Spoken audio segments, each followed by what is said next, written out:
the scene now. It's evidential, all right? A murder investigation has been launched after the body of a woman was found in Swansea. You're under arrest, mate, on suspicion of murder. An unsuspecting retiree, brutally killed by her neighbour. I've been a major crime SIO for a few years now, but I have to say Wendy's was probably one of the worst I've ever seen. Right. Yeah. These videos show Brian Whitelock in the days before the murder. But this wasn't the first time he'd killed. It could have been prevented. If they had listened, if he hadn't been let out, he wouldn't have been able to kill again. So, could Brian Whitelock have been stopped?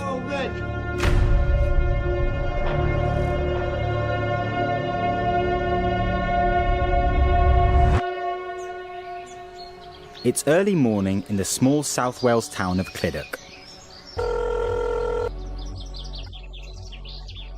A man checking in on his elderly neighbour has made a shocking discovery.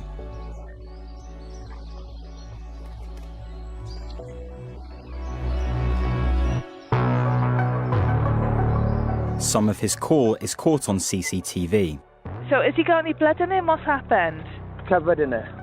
He is covered in blood. Wendy! Wendy Buckney, seen here the day before, is 71 and lives alone in her ground floor flat. She's well known in the community as the founder of a popular local riding school, and she's known for her acts of charity. The man making the 999 call is outside Wendy's flat. Brian Whitelock, who did odd jobs for her, has just walked out of her front door. Brian is described as just wearing his boxer shorts. Those boxer shorts are inside out. He is covered in what appears to be blood, and Brian pretty much confesses to killing Wendy. When police arrive, he keeps talking. It's all, oh my God, why have I killed her? He uses the words torture, and that he tortured her and she was begging him to stop. He's asked by the witnesses at the scene, what have you done to Wendy, what have you used? And he basically says he's used everything, which transpires to be an accurate description. Oh my God. This was a particularly brutal murder with a number of weapons, including a knife, a chair leg and pieces of shelving, and inflicted so many injuries on her that the pathologist couldn't accurately count them. So it was a sustained and very brutal attack. After Brian Whitelock's arrest, police quickly make another discovery. The 55-year-old has killed twice before. A man has appeared before magistrates in Swansea charged with murdering two men, one of them his own brother.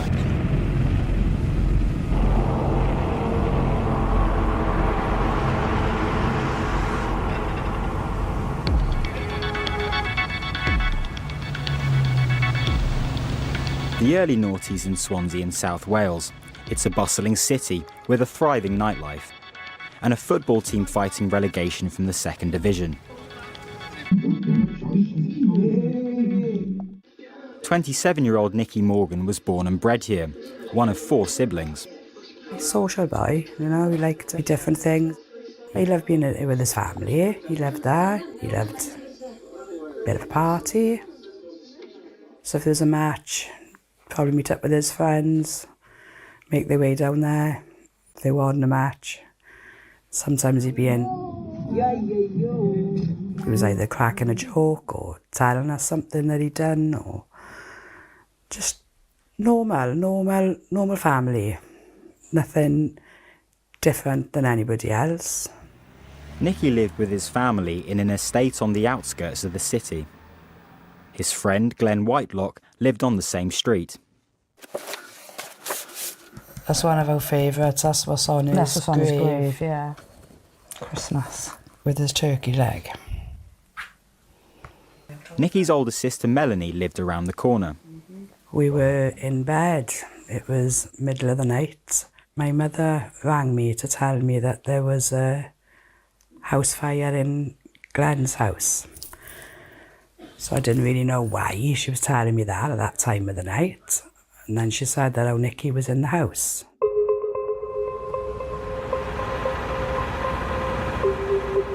Nicky and Glenn both lost their lives. It took days for Nicky's body to be formally identified. But the fire was not accidental. Glenn's brother, Brian Whitelock, had also been in the house. He was quickly arrested. 33-year-old Brian Whitelock is accused of killing his 35-year-old brother Glenn and another man, 27-year-old Nicholas Morgan, in the blaze in the Blaenau Mice area of Swansea last week. In court, it emerged that Brian had violently attacked Nicky in a drunken rage. He had then set the house on fire to cover his tracks. His own brother was sleeping upstairs. He was convicted of murder and manslaughter and sentenced to life with a minimum term of 18 years in prison. At the sentencing, the relief for Nicky's family was clear. They should bring back capital punishment for people like that. We will never recover from the cold, careless and horrific injuries that Whitelock inflicted upon Nicky.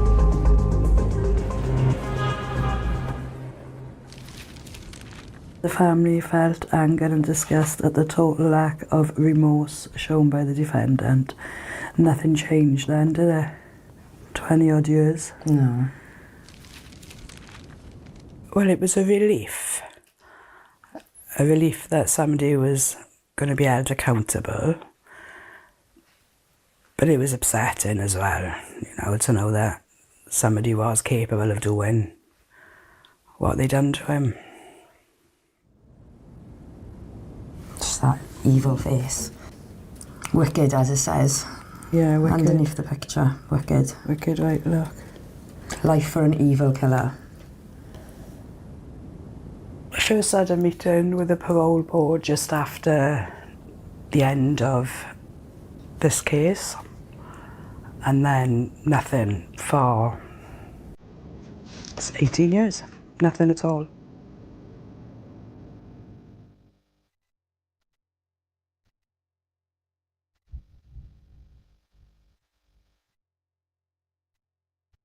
Brian Whitelock went to live in the small former industrial town of Clydach. He was under strict conditions, including that he wasn't allowed to travel to certain parts of Swansea. But word quickly got out to the family. Brian was spotted in places he wasn't supposed to be. You'd have instant messages where somebody would tell us he'd been seen. During probation, they would tell us to ring the police. We'd ring the police, and the police would just say then to report it to probation. And we assumed that then he'd be, taken back into prison, but it never came to that. You just lived in panic, really. Are you going to bump into him? Are you going to see him? Is he going to say anything? Is he going to do anything? You just didn't know.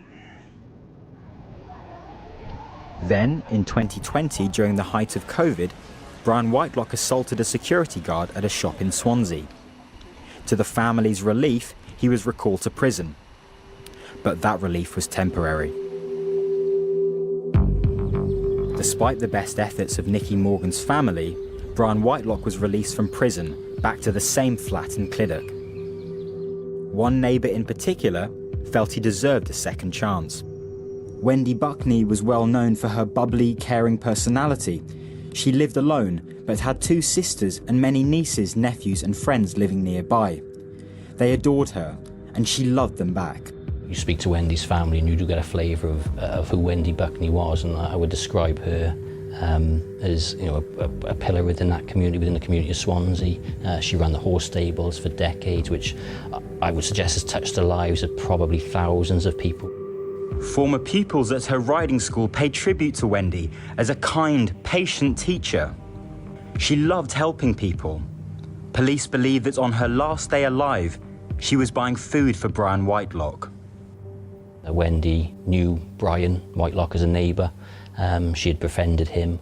She knew about his history and his background. She took the view that he deserved a second chance, and as a result of that, she would, I would say, look after Brian to an extent. She would give him odd jobs to do. She would look out for him. She would go shopping. Her sister Anne said Wendy believed she could help Brian, and that her only fault was to care too much. But in the weeks running up to her murder, other neighbours became concerned about his behaviour. Brian, try and talk to me. All right, take your time, take your time. Where's your phone, mate? Have you got any family I can ring? Take your time, Bri. He was buying diazepam, also known as Valium, from drug dealers off the street and taking up to 30 tablets a day. Police were called after he was found climbing on a derelict bridge. In the days before Wendy's murder, things escalated even further. We get a call from a concerned neighbour around Brian's behaviour. He's shouting out of his house, he's shouting he's got COVID, things like that. But they were concerned enough to call us, so officers attend, no offences are disclosed, no offences are committed, and the officers leave. We get a call a few hours later. Brian is given suitable advice, he goes back indoors, and the neighbours are advised that if there's any continuing behaviours to contact us. The next incident we're involved with then is the discovery of Wendy's body.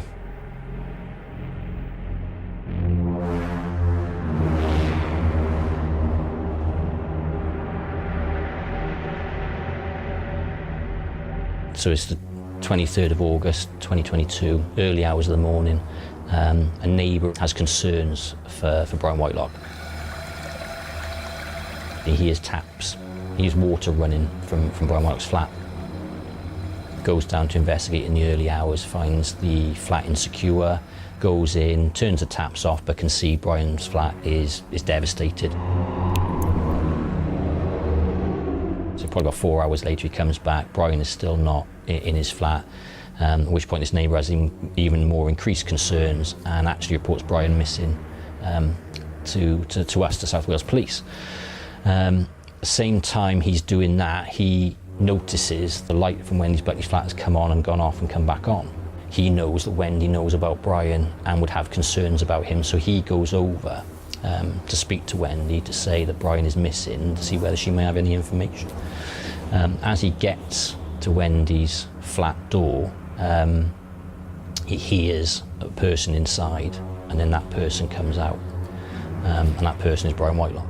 Brian Whitlock, who I've just reported missing, has come out to the girl's house and he said he's killed her.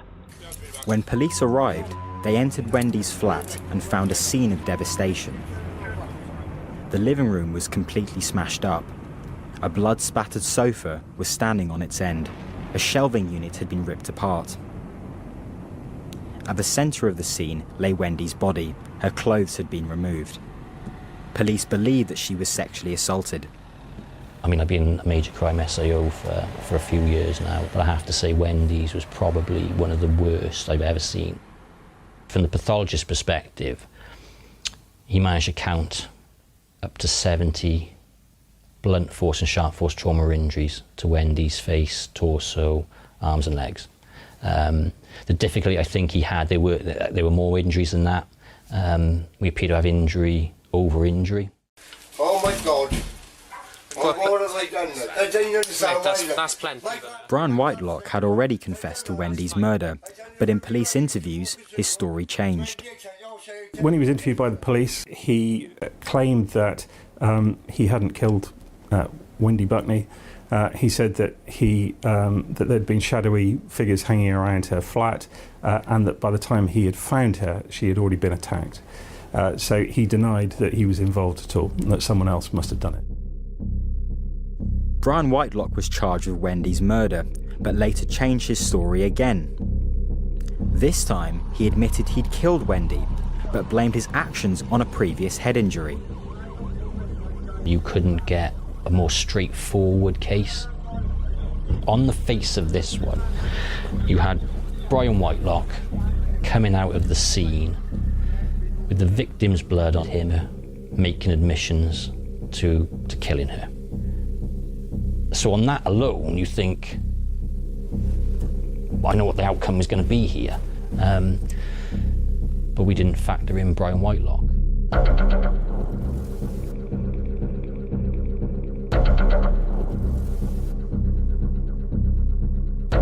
It took 27 months for the case to get to trial. Much of the delay was caused by Brian Whitelock, who sacked the legal teams representing him, asked for new medical reports, and eventually chose to represent himself. The delay took its toll on Wendy's loved ones. In a statement, her sister Anne said her family spent every day not knowing if the case would go to trial or not.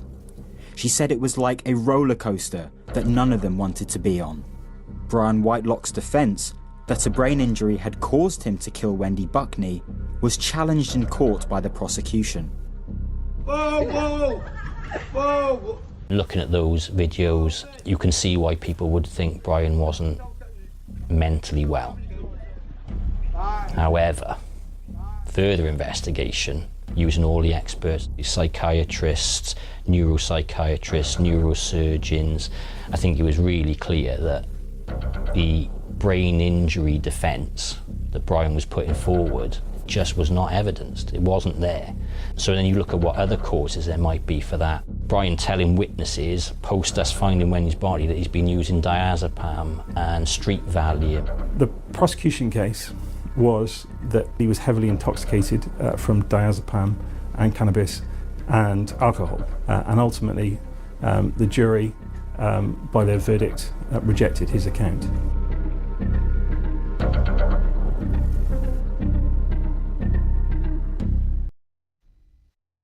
It took just 6 minutes for the jury to reach their verdict. When the foreman stood up to say guilty, he looked directly at Brian Whitelock. Wendy's sister Anne was in court. In a statement, she said her other sister, Rosemary, was so affected by the murder she could no longer leave the house. While the verdict brought some measure of justice, they said they would never be able to move on.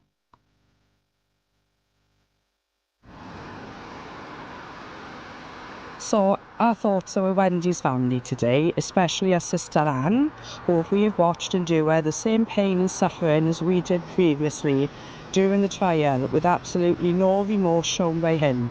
My last words to the parole board were that I can categorically guarantee he will do it again. And here we are. It took him less than a year.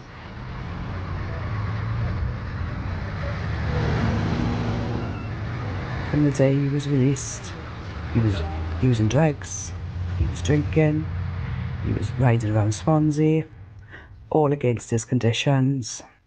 So if you're not going to respect that part of your conditions, what else is it going to lead to? And it could have been prevented if they had listened, or made him do the sentence what he had as in life. If he hadn't been let out, he wouldn't have been able to kill again. How much does Nicky still mean to you and your family after all these years? Well, apart from not being physically here, he's here every day. He's still our family, he's still part of our family, big part of our family. I suppose the bottom line for this case is that Wendy was murdered as a result of giving somebody, in her words, a second chance. I don't think you'll ever get over it, I don't think, as a family, but hopefully the verdict gives them some sense of justice.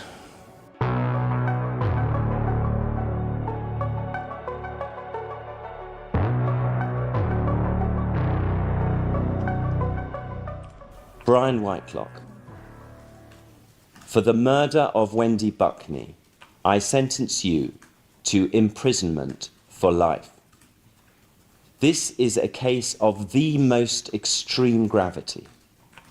I have no doubt that the seriousness of this murder is so exceptionally high that just punishment requires you to be kept in prison for the rest of your life, and you will never be considered for parole. Before I leave this case, I want to express my condolences to Wendy Buckney's family, many of whom are here in court today. You conducted yourself throughout the trial with great dignity, but your grief is palpable.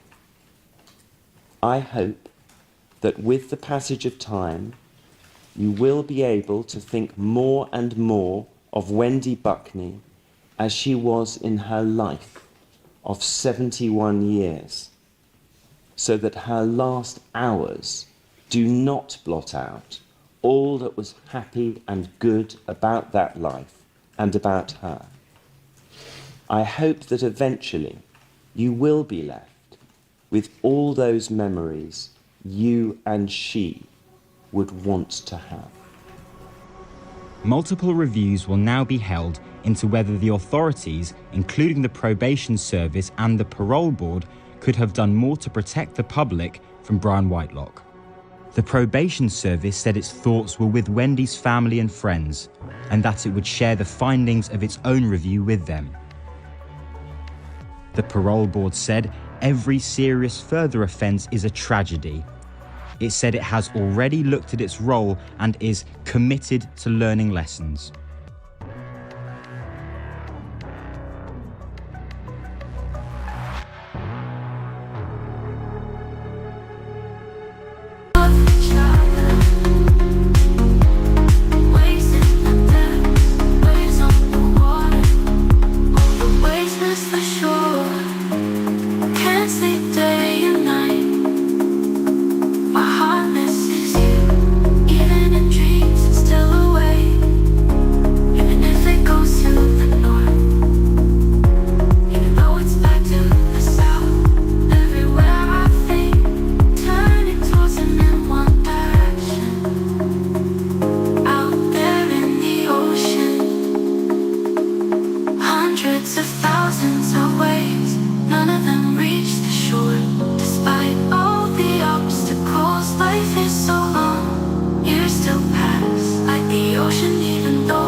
All right. Hi, baby. To do my best to be as scary and evil as possible. Mike, take two.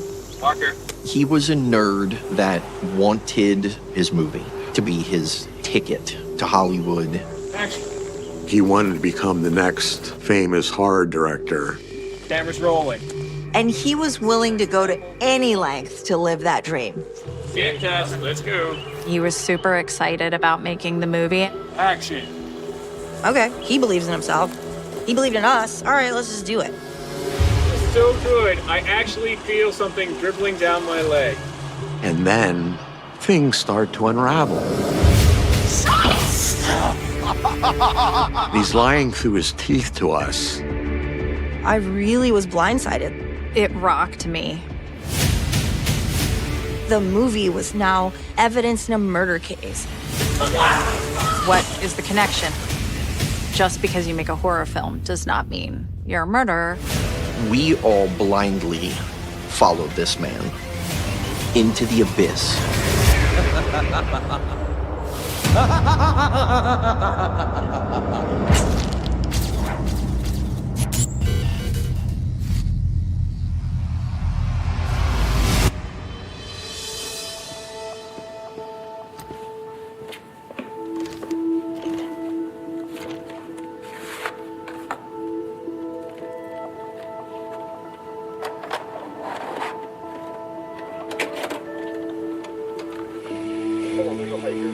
My name's Sean Gaston, and I was an actor. I've always been in love with movies, and I've always wanted to see my name in movie credits. And in order to deal with the fallout of all of it, I ultimately ended up producing the documentary film that tells this whole entire story. I was so excited to be a part of something like this. All right, Sean, what was your favorite thing to shoot? You want to know what I liked, honestly, the most? Was screaming Heather's name, like when she was falling down there. And that's what got me wrapped up in all of this.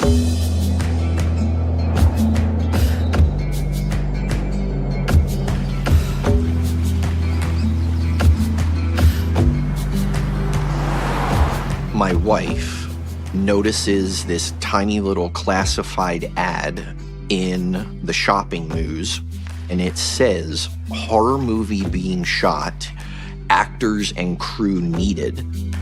I literally thought about it for maybe 5 seconds and picked up the cordless telephone and dialed the number and started talking to Blaine Norris.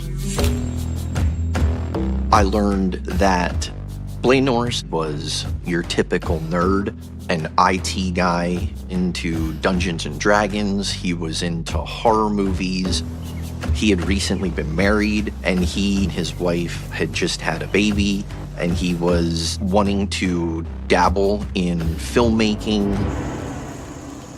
I think Blaine drew his biggest inspiration from the Blair Witch Project. Very shoestring budget, crazy high yield return. When Blair Witch came out in 1999, nobody knew what to make of it. It was marketed as a film that was supposed to be real. Their marketing was sending out condolence cards to their families, and they were really making this an immersive thing for the entire audience of people going to see this film. It sold the dream to first-time filmmakers that it was possible to make a film with little to no resources. All you needed was a unique idea and a unique marketing plan. Blaine wrote the script for Through Hike, A Ghost Story, which tells the story of 5 hikers that are getting together after school, and they decide that they're going to hike the entire Appalachian Trail from Georgia up to Pennsylvania. Blaine Norris wanted to make it famous, and he thought that Through Hike, A Ghost Story was going to be his ticket to Hollywood and fame and fortune. Making a movie is already so challenging and exponentially harder when you're a first-time filmmaker with no resources.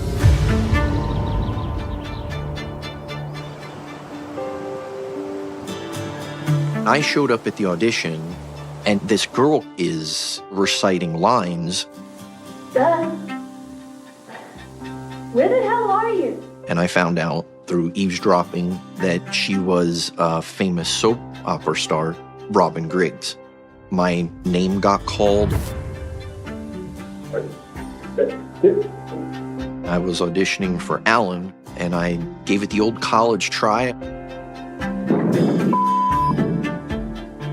Whoa, sorry, Alan. Didn't get it. I thought I did okay, but I'm thinking there's no way on God's green earth I'm gonna get a role in this film. I hung around for maybe another 15 or 20 minutes, watched a couple other people audition. Most of my stuff had been in stage plays, but I wanted to get into film. And then Blaine called my name up and he said, I just want you to give me your best maniacal laugh. And I was like, okay.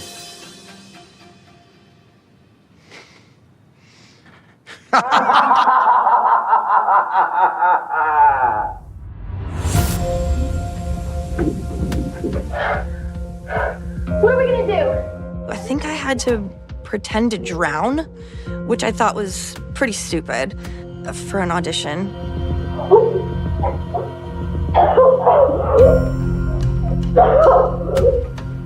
Blaine posts the positions on his website, and I thought to myself, oh, I'm gonna be in a horror movie. What's the worst that can happen?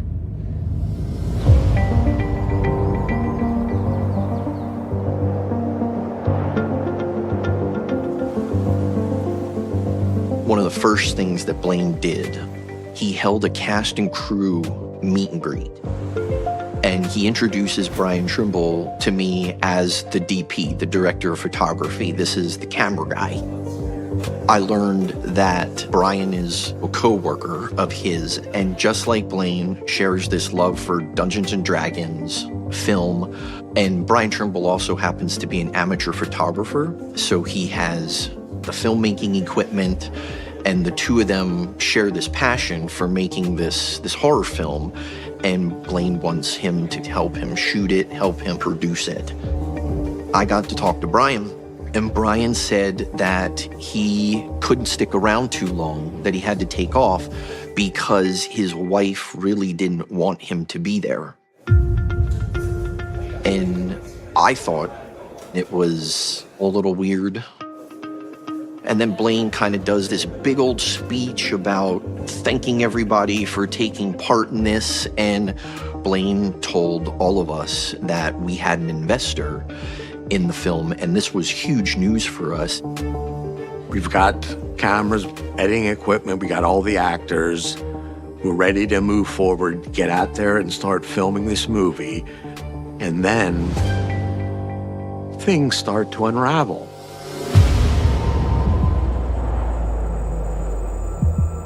So we got to this rehearsal, and Blaine sat the entire cast down and told us that Robin Griggs fell and she broke her wrist. And he told us that there was no way she was going to be able to continue in the picture. Blaine told us the headshots that Brian had taken that were just posted on the website.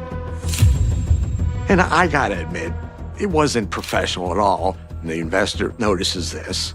And he's like, the guy can't even take a quality still photo, and this is gonna be your cameraman? And then the investor pulled out of the picture.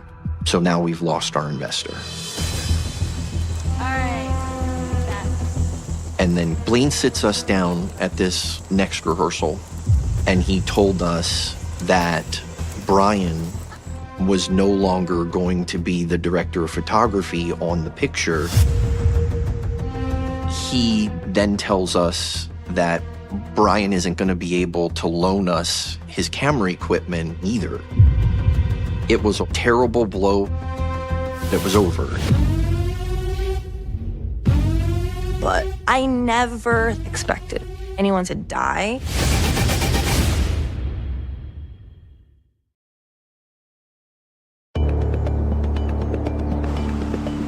Blaine tells us not to worry. He's gonna max out his credit cards and he's gonna buy everything that we need to make this picture. So he uses his credit card to the tune of like $25,000. So we're all having a concern. A couple of weeks before filming began, I got a call stating that Robin had broken her arm, and I was asked to join the cast in her place. Blaine was super excited about making the movie, and I think the rest of us were super excited to be part of it. If nothing else, it was going to be an interesting week. So the filming plan is that we are going to complete all of the shots in 5 days on the Appalachian Trail in the middle of nowhere with 6 actors and 6 crew. What's up? When we got there, it was like a party. Don't do it, Jay. I mean, people were drinking, we were all hanging out, we were just overexcited about what was about to transpire over the next 5 days. All right. Hi, baby. It's the day we've been waiting for, the first day of filming. Blaine's doing everything. Blaine is directing the picture. Blaine is shooting the picture. Parker. Action. I think Blaine definitely enjoyed telling people what to do and being in power. I want a shot of you guys crossing the street here. Ian, front. I need all you guys over here. And picky about a lot of things. All right, go out there and do it. All right, you guys, can we do it again? All right, head out there and do it again. Okay, come on back. Let's go and do it again. Fantastic, let's go. Action. It was not going well. I remember it took like 18 takes. Come back, come back. To do us just walking across the river. Get nowhere. Okay? It's 12 o'clock. We've shot so this. And it was just like, how are we even gonna do this? We were sleeping on the ground in tents. Blaine was not getting any sleep at all because he was up all night watching the dailies. And then he'd see some things he didn't like, and so he wants to reshoot it. I rewound it and watched that because I needed to know if it was good. That's it? There were definitely challenges. We weren't taking showers. We were rarely using bathrooms. And just the hiking miles and miles every day and just sweating. And it was rough. Fortunately, you have one of the most demented, twisted, messed up individuals with you. In the script, the ghost possesses my character's girlfriend, and she takes this miner's pick, and she just starts going ham, hitting me with this thing over and over again. And there was one take that we did where she actually hits me and I fell on the ground. It hurt a lot. My character Terry died by drowning.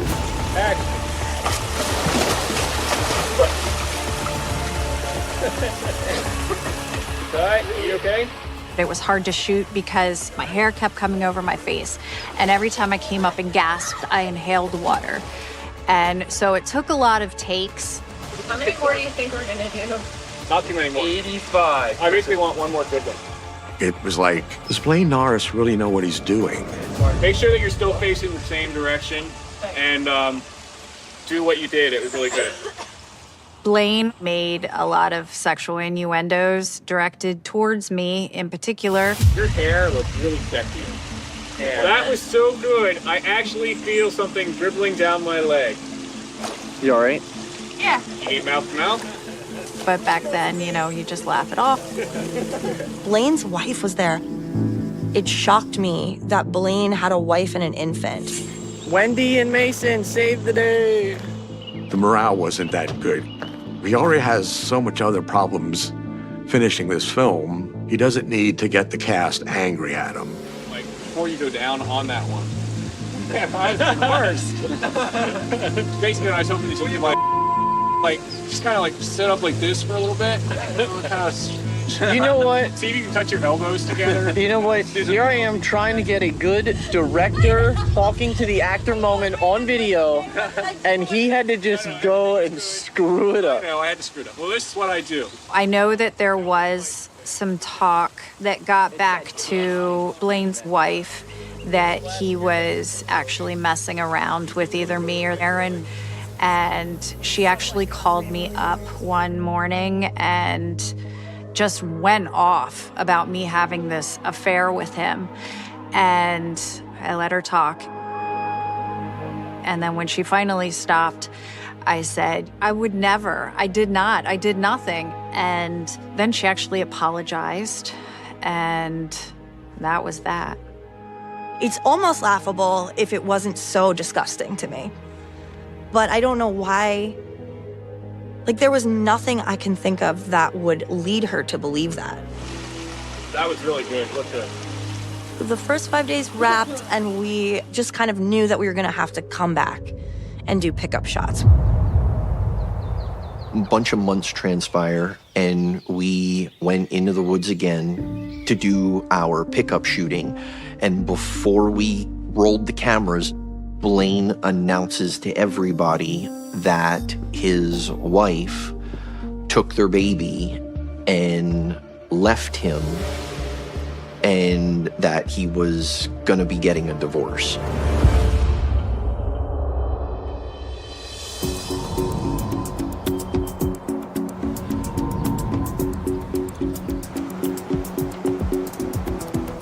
We started to make plans to dive back in, to edit what we had, and the ball got rolling again. And so I drove to his apartment, and he was super excited, and he said, guess what scene we're gonna be editing today? Your death scene. And I was like, it's rock and roll. And I walked into his little editing bay that he had in his living room. And the first thing that I noticed when I walked into his apartment, he had this entire wall of medieval weapons. It had a handle on it with a chain and this spiked ball, and they were real. And then he turns to me and he said, do you know all this work we're doing might be for naught? I said, what are you talking about? And he said, do you remember Brian? The camera guy who couldn't work on the movie. And I said, yeah, I remember Brian.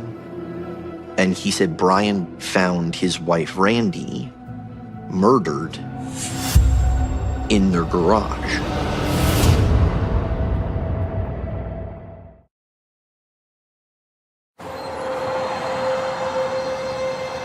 You get an email from Blaine Norris. Terrible news. Blaine called me and told me that. Do you remember Brian, the guy that was going to be the director of photography on the movie? He had a tragedy in his personal life. Brian's wife had been found dead.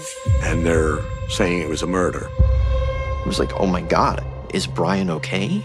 Blaine said, yeah, he's getting through it. You know, he said, but obviously it's tough. On January 10th, 2003, at around 8:30 p.m., a 911 call is made to the East Pennsboro Township Police Department in Cumberland County, Pennsylvania. Oh my God, I just got home. My wife's on the floor. She's bleeding really bad. Okay, and what's your name? Brian Trimble. Okay, is she conscious? I don't think so. I don't think so. Okay, is she breathing? No, I don't think so. The person making the 911 call was Brian Trimble. He was the husband of Randy Trimble.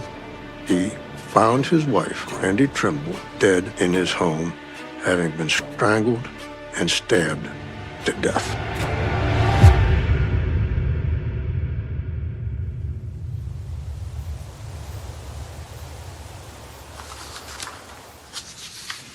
According to the police reports, the murder appeared as though it was a burglary gone bad. The place was a wreck, but the burglary scene just didn't sit right with them. Even the bathroom materials were strewn all over the place. It just didn't make any sense. It may have been a staged crime scene. And when they determined there was no forced entry, that yellow light turned to red. The forensics came back and there was nothing of evidentiary value that could be identified from the crime scene. No hairs, fibers, fingerprints, nothing. I learned from investigators once the coroner's report was released that the cause of death was 27 stab wounds that were inflicted on her, coupled with strangulation. One of the things that the detectives told us was the suspect overkilled her. And the cops said that they saw this in crimes of passion, or there was some type of animosity. It's almost textbook. The one you look into first is the husband. Brian had a very loving wife. Randy was a speech and language pathologist for a big hospital that's here in central PA. I also found out that Brian suffered from the beginning stages of MS, multiple sclerosis. And Randy was taking care of Brian and his medical needs. To me, she looked like a very outgoing wife who wanted what was best for Brian and was looking out for them, their future. They were also trying to have a baby and start a family.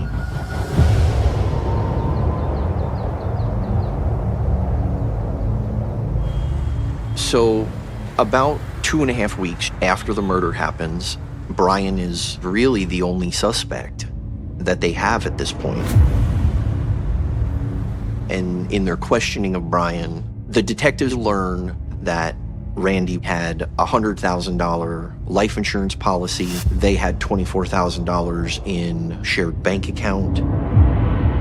That might be the motive for Brian. Commonly, financial motive is great motive to murder. They tell Brian that they needed to videotape a walkthrough of the crime scene, and they ask if, he'd mind helping them. That's the door, it was closed. Okay. Put the key in the lock. All right. And I go to turn it and realize it's already unlocked. All right. Investigators are setting him up, looking at his body language, his reactions. All right. Is he telling the same story? And this is how the window is, you say? Right. And even more basically, I think, does it make sense? What else did you say, if you can think? After the 911 call, I had said to cross the puddle of blood. Just gave her a little nudge. Mm-hmm. Just see if she'd move. He brings to their attention that he knelt down and touched the body and moved the body, and he had never told them that before. It's not a fact that you'd leave out in describing the discovery of your assassinated wife. And you nudge her. Yeah. And the light's on at that point, correct? My response as a defense attorney, so what? This is the most traumatic event in Brian's life, to discover his beloved wife slain in a pool of blood at his home. All right, now, go ahead and sit down. I don't think it's unusual at all that with time, he might start to recall some of the details. I saw her laying there, face down. I assume when you're like this, the lights are still off, correct? Correct. But cops were able to rather quickly establish with Brian that he was not present in the house when this murder occurred. Brian was 45 minutes away at a mall with friends having dinner. Brian even provides the cops with a receipt from his dinner that night, and they were able to corroborate his story. So Brian gets an apartment, and we learned from investigators they show up at his apartment unannounced multiple times, and some of the detectives notice that he's basically living this bachelor lifestyle, out spending money, and Brian got a girlfriend. He's the grieving husband who is dating. The investigators went to Brian Trimble's workplace. And they interview everybody. And what they learned was that he was telling them that his marriage at home was coming unraveled, that he was unhappy with Randy, that she was interfering with his career. Police interview a colleague of Brian's. She tells him that Brian was going to ask for the divorce over Christmas. But she says just weeks later, Trimble abruptly changed course. He said he and his wife, Randy, were just working things out and everything's fine. They had a perfect relationship. And now, Randy's dead. She told investigators right away, I think Brian was too weak to do it, but he hired someone to do it. This coworker also lets the detectives know that Brian spends an awful lot of time at work with another coworker of theirs, Blaine Norris. Investigators learned that Blaine was directing a horror film and that Brian was helping him. I get an email from Blaine Norris. The rough cut has been slowed significantly by the fact that I've been, how should I put this? I've been under investigation in a murder case. You're waiting for me to say something like, just kidding. Unfortunately, I can't say that. So suddenly the police are looking at me not as a person who knew Brian, but suddenly as the crazy guy who made a horror movie and is therefore probably a killer. I'm expecting it will all blow over soon, and then I'll be able to get back to the movie. No reason to get everyone upset thinking I'm gonna be arrested or something, so no big deal. Gotta go. Blaine. What the? Did Blaine kill someone?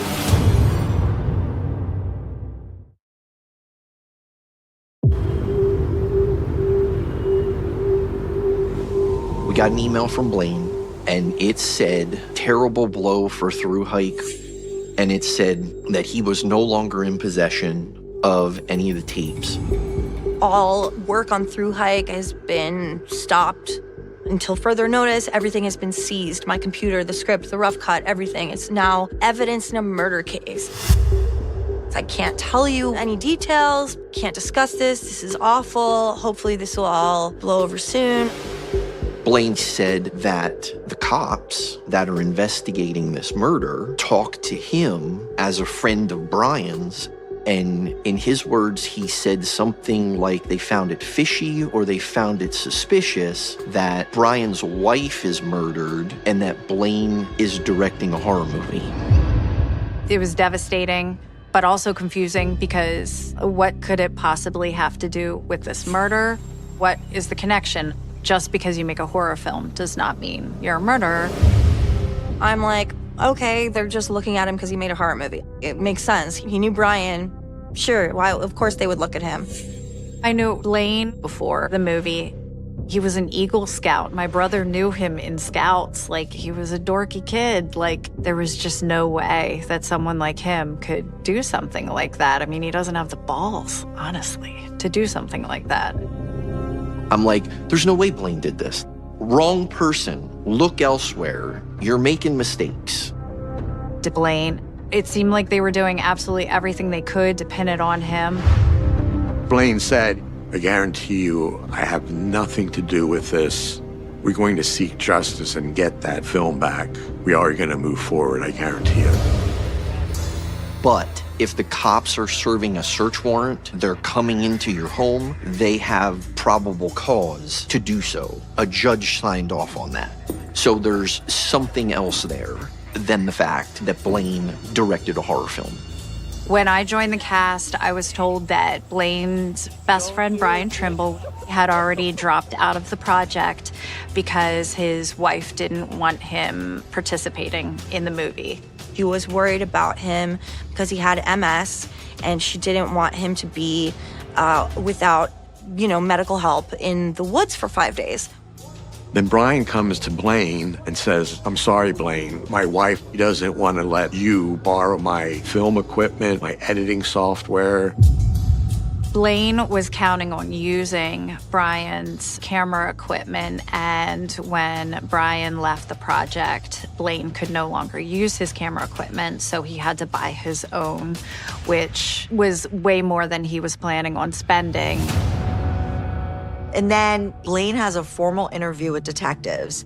He tells the detectives that he was torn up about the murder, and that while he and Randy didn't see eye to eye about Brian's participation in the film, he understood that she was just looking out for Brian's health and well-being, so, he wasn't holding it against her. Eventually, the question comes up, where were you on the night of January 10th? And Blaine told the police that he was on a date, and lets the police know that when he was leaving his apartment at 7:30, that he passed friends of his. According to the coroner's report, the time of death was sometime between 7:20 and 7:45. Blaine's friend and landlord confirms that at 7:15 p.m., he saw Blaine outside the apartment complex. And he says he knows this because when he left the building, he drove directly to Philadelphia and called his friend using his cell phone to let her know he was on his way. So if he has two witnesses that are seeing him at 7:30, there's no way that he's committing a murder across the river between 7:25 and 7:45. Investigators kick everything into hyperdrive. They're looking into both Brian and Blaine. But then a local TV station gets this message from Randy Trimble's killer. And this message is typed out on a label maker. I am Randy Trimble's killer. The local Bumpkin police haven't talked to me yet. He says some things that only the killer would know about the crime scene and is taunting the police. You're never gonna find me. And then he signs this Trooper.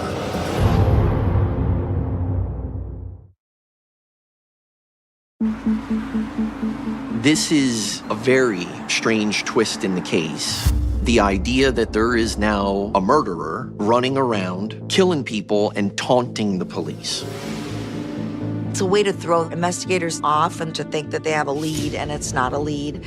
But sometimes it's done by the perpetrator, also to distract the investigators. But ultimately, the district attorney's office believed either Brian or Blaine sent this note. While all of this is going on, Brian's computers are being forensically analyzed.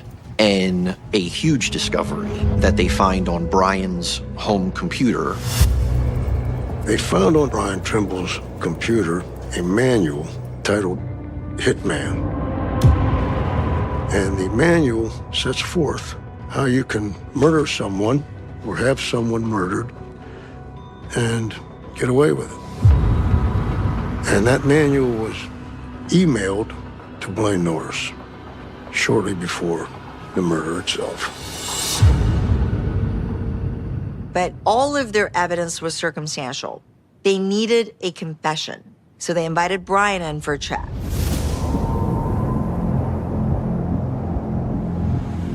While Brian is being interrogated by these detectives, they start to point out every inconsistency that has come out of Brian's mouth since the beginning of this investigation. And one of the detectives looked at Brian and said, "You didn't kill your wife, did you?" And Brian says, "No, I didn't." The detective followed that up with, "You know who did though, right?" Brian said, "Yes." It was Blaine Norris.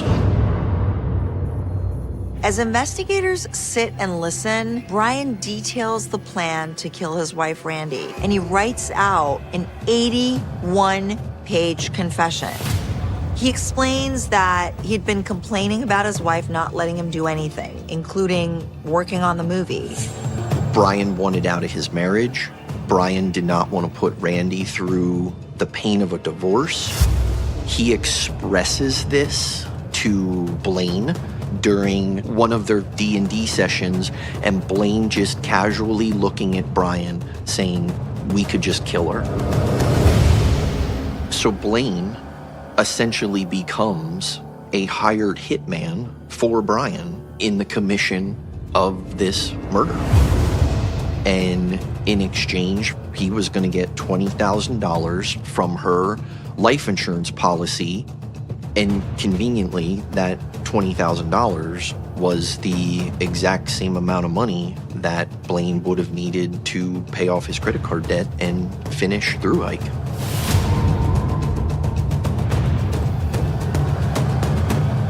Norris blamed Randy for forcing her husband to abandon their movie, and his movie was everything to him.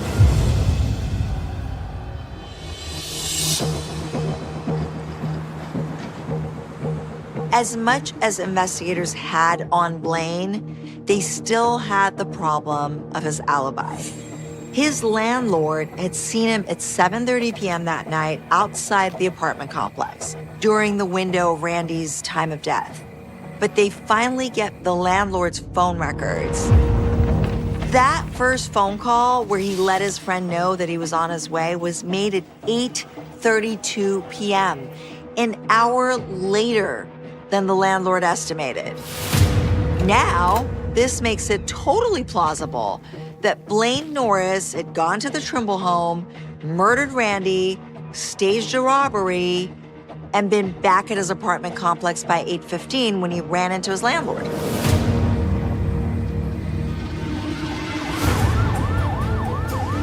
Investigators swarm the place. They find a wall of medieval weapons, books on how to hide forensics, a cache of handguns, rifles, and hunting knives, and hitman books.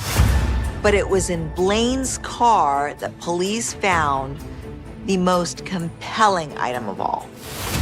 Investigators find a small receipt from a Kmart in Lancaster, Pennsylvania. The date on the receipt is 24 hours before the untimely death of Randy Trimble. Blaine Norris had bought a box of plastic surgical gloves, work gloves, a hooded sweatshirt, pants, all the things that could have been used in the murder. The forensic pathologist identified the murder weapon as a knife that was 6 inches in length. They went back to the Kmart with the serial number on the credit card, and the serial number was traced to a 6-inch knife. Boom.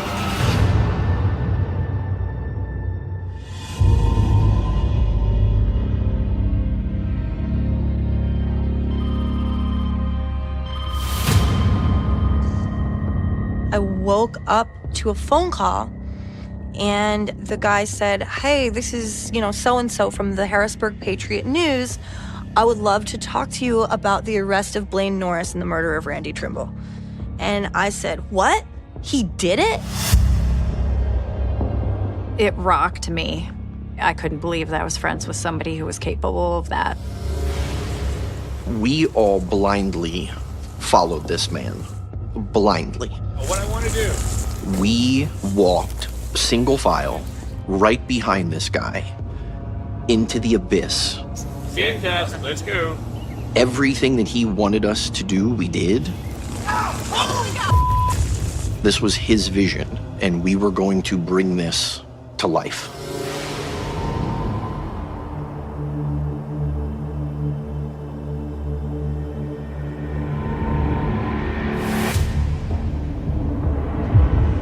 One of the more morbid discoveries that I made in dealing with all of this, if you read how each one of these characters die in the film, and then you compare that to what he did to Randy Trimble, I absolutely think subconsciously he got to live out 3 of those 5 scenarios when it comes to murdering someone. Blaine wanted to be famous, and he was hell-bent on getting it any way he could. And now he's known as a murderer. Blaine, he wrote the cast and crew, his family and friends, if you're reading this, I'm either dead or going to prison for life. And in these letters, he told them that he had nothing to do with the murder of Randy Trimble. He also wanted them to finish the film and just have one public screening. He didn't want the film to die. Blaine says if he were found guilty for the murder and it came out that his motive had something to do with the film, that would actually do wonders for the marketing of Through Hike.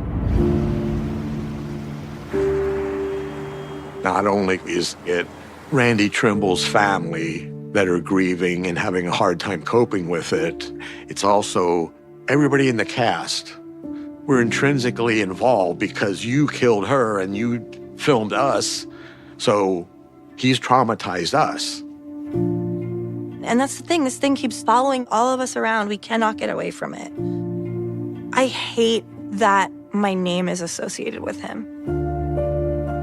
So almost immediately after Blaine got arrested, I needed to deal with this in some way, and I wanted to document it.